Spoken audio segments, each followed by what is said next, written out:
Right, so no sooner than being beaten by Brighton at Stamford Bridge, Enzo Maresca's Chelsea side have to dust ourselves down and go again, because tomorrow marks a very significant day for me. An evening in which Champions League football will be returning to Stamford Bridge for the best part of, I think, 2.5 years. I'm very, very lucky to be able to be going to the game itself, and I get it.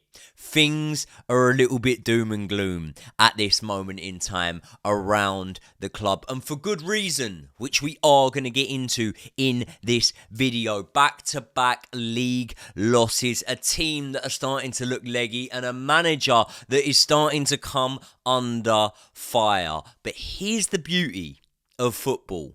One good performance can change attitude, atmosphere, and most importantly, perception, at least in the short term. And let's be honest, you can counter it by saying, well, what hope have we got against Benfica when we're losing to the likes of Brighton and Man United in the league? But that for me is not a direct indication that we cannot beat this Benfica side. That being said, we've clearly got a lot that we need to dive into. So without any further ado, let's get into it. But people, before we do, welcome back to the Joey Knight podcast. If you are new around here, if you like the content and you want to see more from myself, please hit the subscribe button. We do match reviews, previews, and everything else off of this channel for every single Chelsea game, as well as watch-alongs.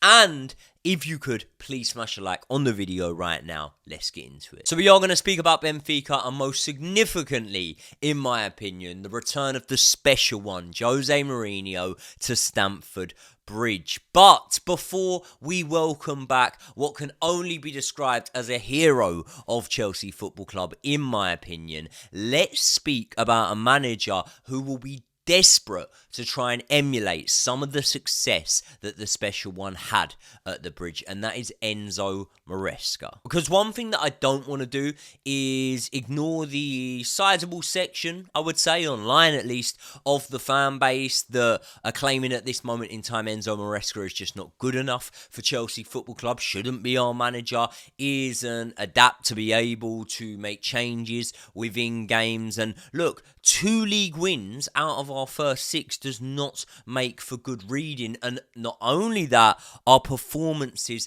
haven't been great. There's been moments like us running riot over West Ham, or moments within matches, periods within matches, like the first half an hour on Saturday, where we looked really good, in my opinion. However, let's be honest, after the ends to the season we had, going out and winning the Club World Cup, making, in my opinion, some good transfers, I think we would be lying if we sat here and said we weren't all expecting a lot more from this start to the season. What we have gone on to see is poor standards of self-control from our players, definitely poor judgment in these games, and although I personally feel like the manager has always got to take the brunt of it to an extent, I don't feel like it's all Enzo Maresca's fault. Enzo Maresca did not come running out of his goal against Man United and take down Embuemo. Enzo Maresca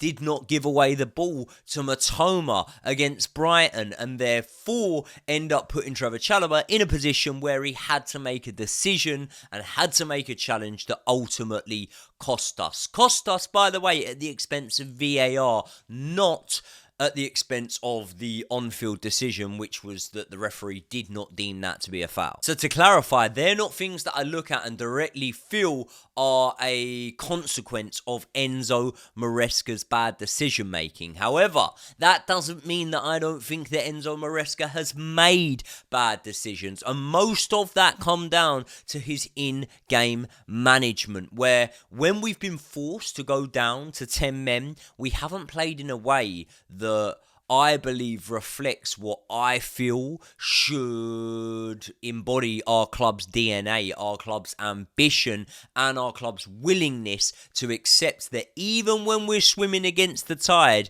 we are still going to go and chase the game. 2012 would have never happened if we hadn't have swum against the tide and tried to attack. Even 2021 against Manchester City when we were underdogs wouldn't have happened if we hadn't have had that belief to go and attack the game. And going and attacking these games is not something like it feels that Enzo Maresca has done recently. In all honesty, it more looks like he's been throwing the towel in games. 5 minutes in against Man United and hoping for a draw, maybe to nick a goal on the counter-attack, throwing the towel in against Brighton. At least kind of what it looked like to me when we were leading the game at the time. And despite hindsight being a wonderful thing, for example, if we had have pulled off a win against Man United, even a draw away at Old Trafford wouldn't have been the worst result. And if we had have held on and won that match against Brighton, then we would be singing from a very different hymn sheet right now, wouldn't we? But ultimately, it's the substitutions that we look at in those games. The substitutions against Man United were diabolical. We took off our wingers, our goal-scoring threats. We tried to shrink the game and reduce the width from it, and it didn't work. It didn't work against Man United. The changes again, then against Brighton, could be seen as even more damning because you almost had your audition run at how to deal with this situation. You fucked it, but then you got given the chance, and I say given the chance, I mean, we wouldn't have wanted to be in this position, but you had the chance to rectify that, and once again, the substitutes that we made against Brighton were not appealing in my opinion. They weren't exciting, and they definitely weren't creative. They weren't offensive. We didn't sub offensive players onto the pitch. We subbed on the likes of Joshua Changpong and Malo Gusto. Now, after we went down to 10 men, when you look at Malo Gusto and you look at him almost playing right wing as an attacking threat, not good. Not good enough for me. Not when you've got the likes of Garnacho on the bench. Not when you've got the likes of Tarek George on the bench. Even a Jamie Gittins, who I haven't been massively impressed by so far, came in for relatively big money, and you've got him sat there on the bench. And instead, you're bringing on a player like Malo Gusto, a player that has never scored a goal for Chelsea Football Club, and a player that, in my opinion, is putting in bad performance after bad performance so far this season. I know there's some of you that may disagree with me. I would love to know your stance on it in the comment section below. One thing I do know, for example, though, is this still shot here. If this was Garnacho running onto that ball, if it was Tarek George running onto that ball, what they do is they attack it, they press forward, and they try to score a goal. And in that moment, although I can't show you the footage, Malo Gusto didn't do that. He absolutely did the opposite, really. He cut the ball back, he slowed down the play, he let Brighton get men behind the ball, and that is one of the reasons why it is such a frustrating substitute from Enzo Maresca, and one of the reasons why you have to blame Enzo Maresca in that circumstance. So although I don't blame Enzo Maresca for the decision making, I do blame Enzo Maresca for the players that were able to make those decisions, and therefore it does have to lie with him a little bit. But isn't an underwhelming start to the season enough for me to understand why fans are currently calling for Enzo Maresca's head? I'll be honest, no. Because I need to get some context out there for you lot here, right?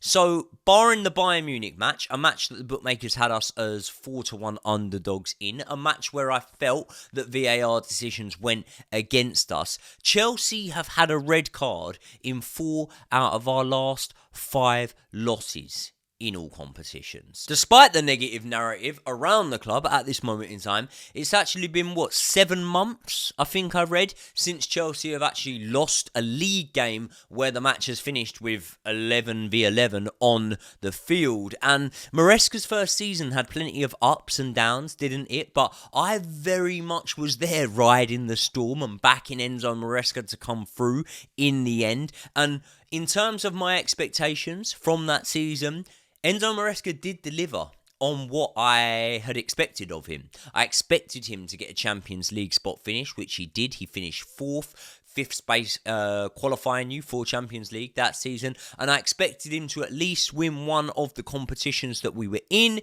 He won two of them. So, in his first season, could it have gone better? Yeah, of course it could always have gone better, but did he fulfill my expectations of him? Yes, he did. And my memory goes back a little bit further than some of yours, and despite the transfer saga that surrounded Chelsea, this transfer window just gone by, revolving around the likes of Xavi Simons and Garnacho, if you actually listen to the words that came out of Enzo Maresca's mouth, that wasn't specifically what was on his mind at the time. Just look at before the Club World Cup. He went out there and tried to sign Mike Maignan. Now, that deal didn't happen, but that deal didn't happen as a result of Enzo Maresca, in my opinion. It didn't happen as a result of the club not being willing to budge on the asking price for Mike Maignan. Whether you agree with it or disagree with it, it's up to you. I think we should have just brought him in. But I think that showed a clear indication that Enzo Maresca at that point was willing to change the goalkeeper.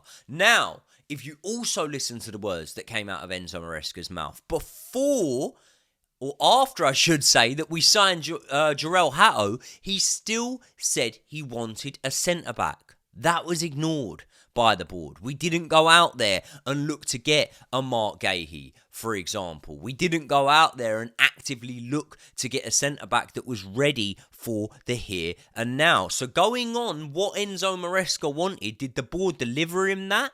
No, they didn't specifically. Did they deliver him some great players? Yes. Have we made good new additions? Yes. But a centre-back and a goalkeeper were the two things that I remember myself hearing Maresca say he wanted, and he didn't get it. But there will be plenty of you that are saying to me that there are a host of clubs that didn't get what they wanted in this transfer window that has just gone by. In fact, have been depleted way more than Chelsea in terms of having to sell some of their best assets. And what have they done? They've rolled their sleeves up, they've got on with it, they've cracked on, and to this point, they have done good. Now, I would counter that by saying that these clubs don't currently have their first choice centre-back out. They don't have 2 out of 3 of their other centre-backs out, meaning 3 out of 4 of our potential starting centre-backs are out at this moment in time. They also don't have their most talented and creative player, a man that finished in the top 10 of the Ballon d'Or list, out at the moment and having played through injury for the last couple of matches. They also don't have their marquee number 9 signing that they made in the summer out at this moment in time. So as much as we can say all of this about the lack of good management and on-field decisions in the game of Enzo Maresca, in the games from Enzo Maresca, I also do counter that by saying that we've got an injury crisis at this moment in time. And all of this context makes me feel like it's way too premature to be saying that Enzo Maresca needs to be given the sack. The way I see things, Enzo Maresca's going through a bad moment right now, and there's contributing factors. There's luck, there's injuries and suspension, and as well as that, there's bad in-game management, which I will admit on Maresca's behalf. Maresca's got things wrong, but guess what? Maresca got things wrong last season, and he turned things round. So I do have faith that with a squad that, in my opinion, is better this season than last season, that he can turn what at this moment in time, remember people, is a minor slump. It's a minor slump.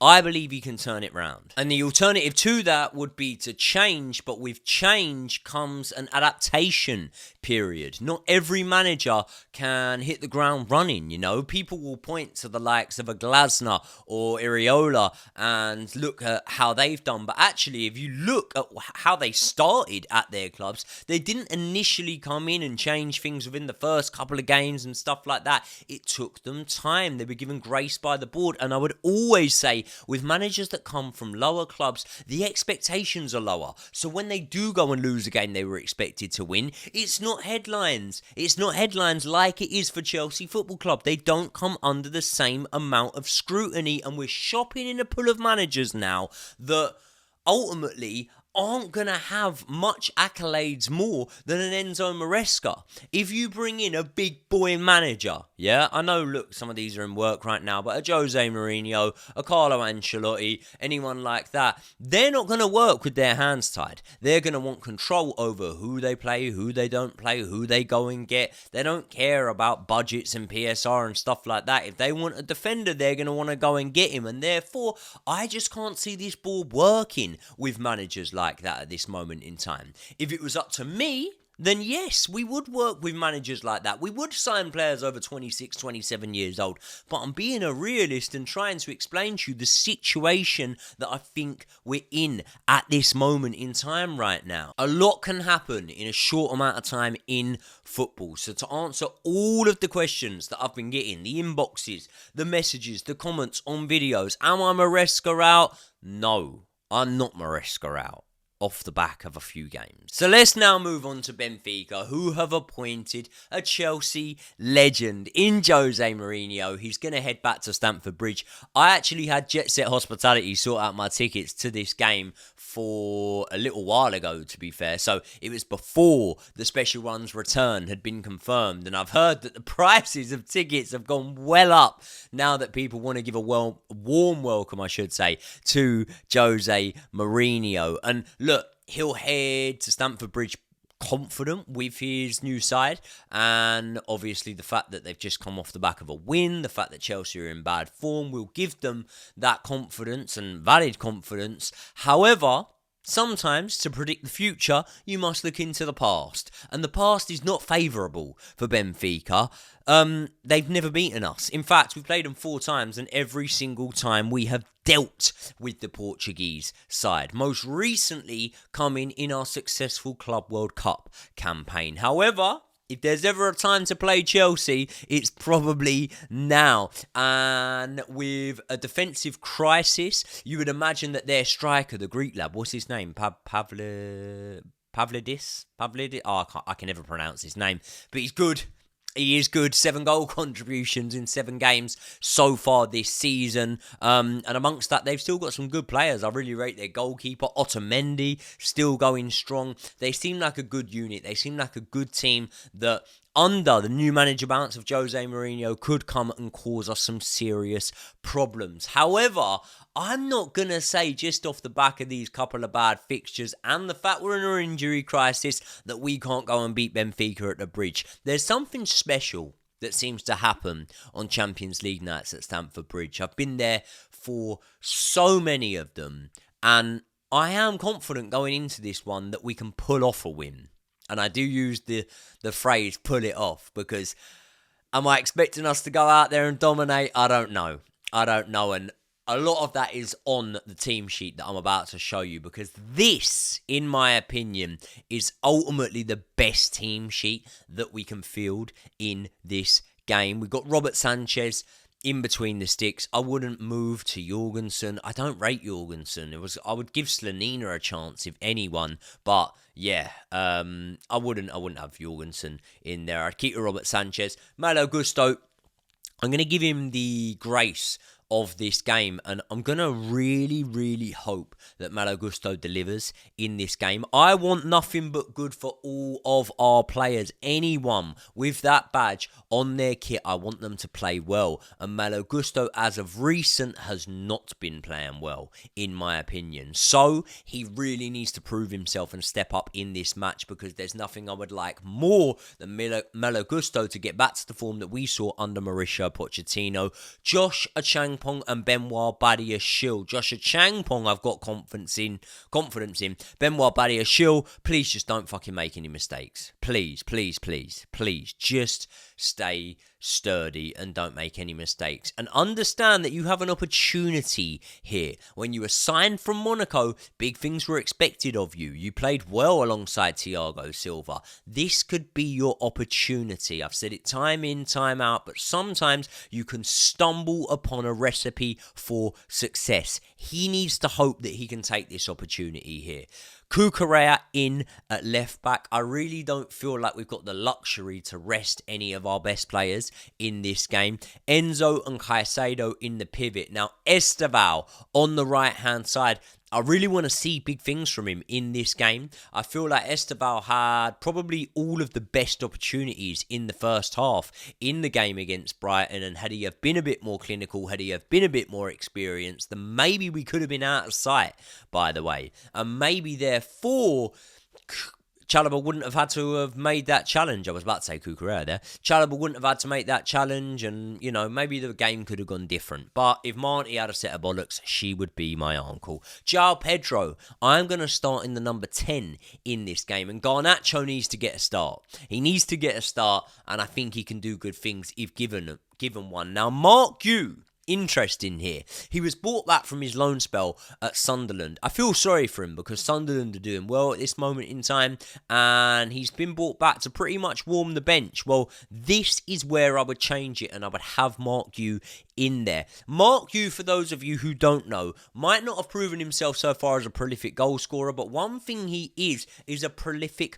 presser of the ball. And if you look at the likes of Garnacho, João Pedro, and Esteval behind him, if he can force that Benfica defence into mistakes through his high press, then there's definitely players that are there to soak up those mistakes, jump on it, and be able to convert us some opportunities there. So I think Mark Yu is going to do a lot and give us just as much in terms of creating chances for the players behind him as he does converting them himself. Now, that would be my starting lineup. Is it the strongest lineup that we could field? No. But is it the strongest lineup that I feel we could field with the injuries and suspensions that we have right now? Yes.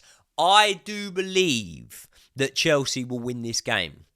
I'm not just saying that. I do believe it. I do believe it. Am I going on vibes? Yes. Probably. But sometimes vibes can get you through, right? I do believe it. However, I do look at that backline, and I think that I would be naive to say that they don't concede a goal in this match. So I am going to go for a 2-1 Chelsea win in this game. And I'm going to go with Alejandro Garnacho to get his first goal as a blue. I would love to know your thoughts on the game. Score predictions in the comment section below. Thank you so much for all the love we've been getting on the channel recently. Please subscribe if you're not already. And by the way, so many of you are asking, how do I hype the video? You like it, and then it flickers to a hype button, I believe. So that's where you hype the video. Apparently it does really good things for it. So please, let's test it out on this. See if the views are good on it. Because at the moment, not a lot of people are going to want to consume Chelsea content after we've lost. But oh well. I'm here for the good, bad, and the ugly. I will see you all in the next one.